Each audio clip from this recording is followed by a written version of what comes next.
Boo! Whoa, scared you, didn't I? See, do you get it? Cause I'm like, because I'm dressed up as like video. It's almost Halloween, and I'm dressed up as video game delays, and because people like hate those and stuff. Yeah, I'm gonna be right back. I'm gonna go delete my channel.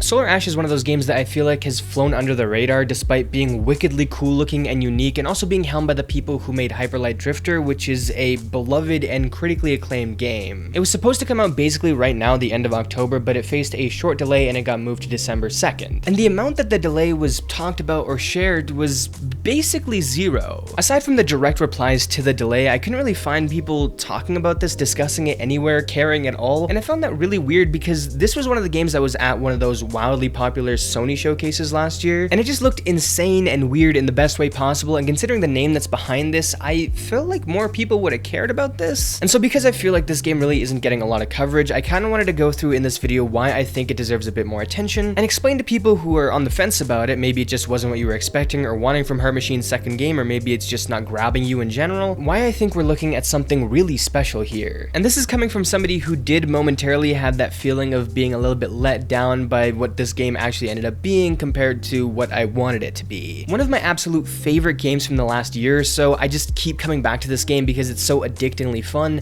is Ghost Runner. The movement options mixed with the level design and that one-hit kill comes together to make a game where you really feel cool almost 100% of the time. Even when you get shot out of the sky, you still feel sorta cool about what you did leading up to that. Movement is a facet of games that I think has improved so insanely exponentially in the past decade. The amount of games that have players moving in a way that feels satisfying enough for it to be the central mechanic or a drawing factor of the game is getting pretty high. And it's one of those things that I feel like we all sort of know, but we haven't properly acknowledged it yet. I think Ghost Runner's fast and futuristic moveset is where most of the fun comes from. And the same can be said about the main video game comparison that people make with Solar Ash, the Pathless. And those games, as well as stuff like Mirror's Edge, are all great indications that action games can rely heavily on movement over combat and still be wickedly fun. Combat is supplemental at best in those games if it even exists in the first place, and the underlying enjoyment comes from the movement, and I think that Solar Ash fits into that category pretty well. Although I also think that it takes one step further and it becomes basically just flat out a 3D platformer. If you look at gameplay footage, there's clearly going to be hidden areas with collectibles around these locations. There's going to be large open spaces that have a lot of verticality. You're going to be able to perform complex maneuvers to leap over large gaps. Solar Ash looks to me like a minimalist yet vibrant 3D platformer with some of the most fluid traversal we've ever seen and some clear inspiration from Shadow of the Colossus, and if that doesn't make you feel even a little bit interested,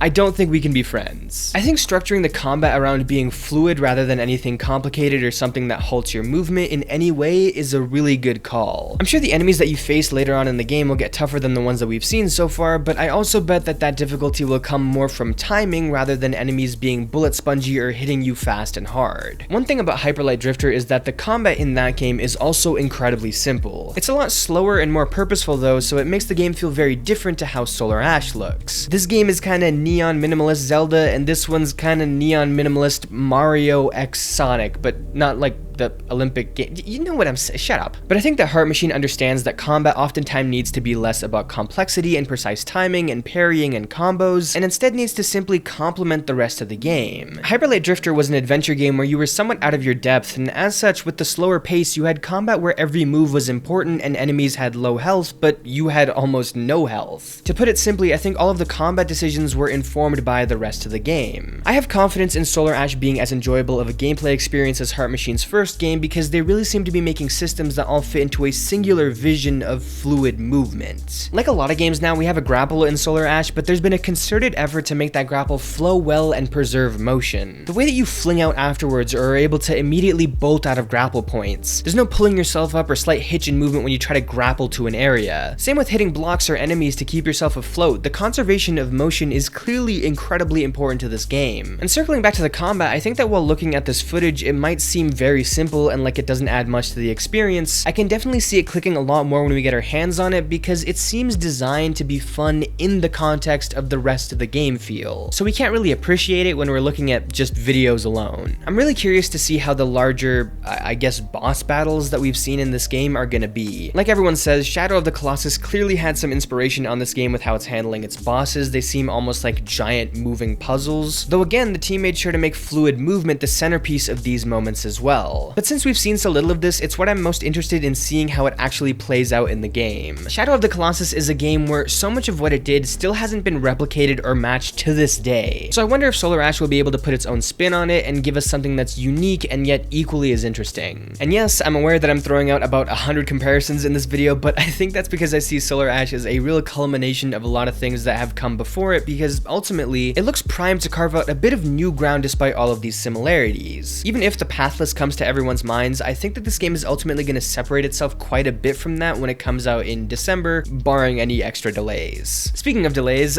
even though this video is obviously a lot more than just about the delay of Solar Ash, I do think it's something that I need to touch on because it's important for what our expectations should be for the game. A lot of times nowadays, I think delays are really concerning to people who've gotten burned with certain games in the past, and especially short delays have a bad track record, so I think if I'm going to talk about my excitement for the game, I at least need to talk about this for a second. Probably the thing that surprised me most about the delay, even more than the fact that it happened like 10 days before the game was supposed to come out, is that people were pretty chill about it being delayed. Part of making videos that sometimes need to take into account public perception of certain things in the gaming space is that I gotta slink my way over to Twitter and read a bunch of replies to whatever good or bad thing just got announced. And every time, without fail, even if the headline is that Microsoft has solved world hunger, the top 3 replies are all gonna be, "No exclusives though, Sony better." It looks like Solar Ash has a dedicated fan base though, coming from Hyperlight Drifter, which is in some ways to be expected, but I guess it was just refreshing to see people supporting the devs like that almost across the board. Now, as for whether the delay is something that we should worry about in terms of the game's quality,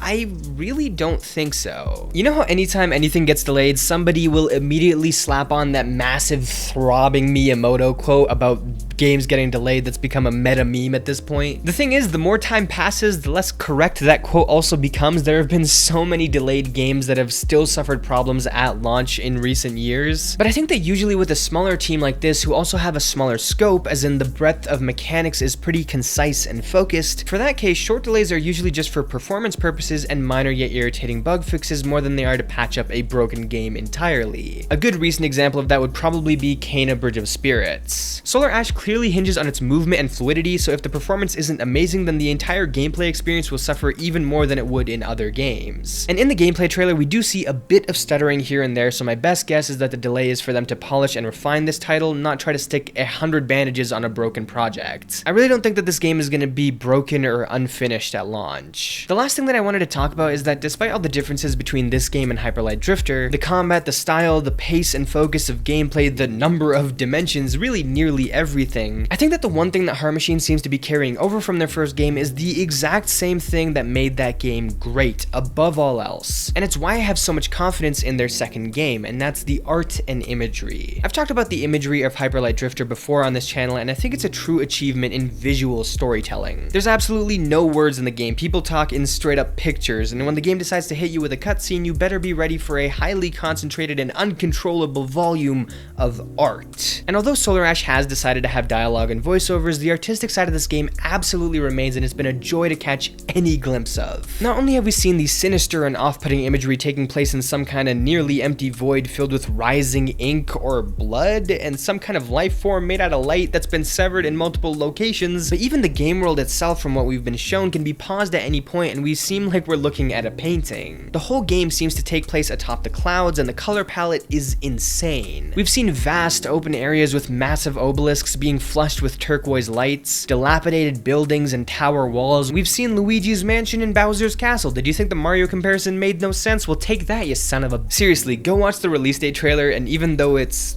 well, incorrect now. The trailer itself, with its hauntingly beautiful music and sense of scope and adventure, is impossible not to fall in love with. The artistry of Solar Ash is so exciting, and the more I think about this game, the more I convince myself that even though this wasn't what I imagined Heart Machine's next game being, they might actually be working on something infinitely better than what I was imagining. It's always good to be cautious with your optimism, and I hope this game doesn't fall flat when it comes out, but it has a very unique and enticing charm that just isn't letting me go. And I truly hope that this game can live up to and even exceed what Heart Machine has done in the past. If you enjoyed the video, leave a like. If you're new here, drop a sub, that'd be really cool. And I'll probably be back next time with a video that's about time loops, or maybe that's the one after the next one. I don't know. I haven't figured it out yet, but anyways, I'll see you then. Peace.